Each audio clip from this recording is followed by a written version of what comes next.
ойрын хугацаанд үзэгдэж харагдаагүй ховрын бараа болцсон байсан хос сэнстэй соронзон суурьтай ширээний шингэн өргөр маань ганцхан ширхэг ирлээ. За энэхүү загвар нь өмнөх өмнөхөөс апгрейдэд буюу шинжилгүүдийг шингээсэн. Тэр нь юу вэ гэхээр эхнээс нь дуртай явъя. Энэ хоёрын залгаас төмөр болж ирсэн байна. За тэгээ хамгийн гол чухал зүйл бол хөрөх чадамж. Одоо залгаад нэг 5 минут ч болоог байхад цантцсан байгаа. Энэ хавт нь өөрөө бас сайжирсан.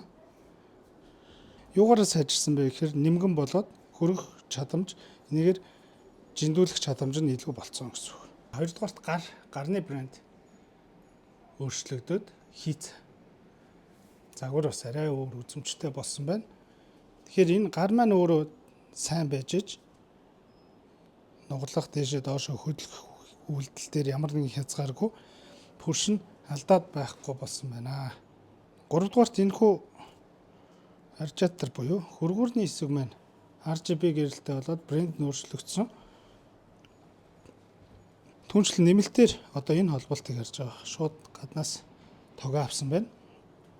Удирдлагаараа хүссэн гэрлээ загвараа сонгох боломжтой. Хамгийн сүүлд нь адаптерын ампер буюу ватт нь өндөр болсон. Тэгэхээр өмнөх загвар дээр энэхүү адаптер ер нь ямар ч хөргүүрийн адаптер жоох ачаал аваад халах гад идэг тэрхүү халдаас эргэлээд эдгээрийн хүчин чадлыг нь сайжруулсан байна. За одоо хамтдаа хөргүүрээ iPad-а хөргүүр дээр тогтоож үзье. Энэ нь өөрөө зөвхөн 12.9 инчийн iPad-д зориулсан 18-аас 22 оны загварууд дээр таарна.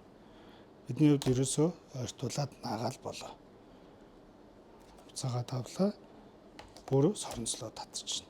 За тэгээд энэхүү хөргүүрийн давуу тал бол та хүссэн үнцэг дээр байрлуулах боломжтой.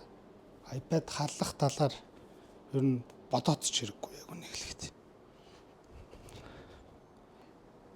Үнийн мэдээлэл авахыг хүсвэл манай пэйж хатаар холбогдоод альсгүй гар утсаар залгаад асуугаарай.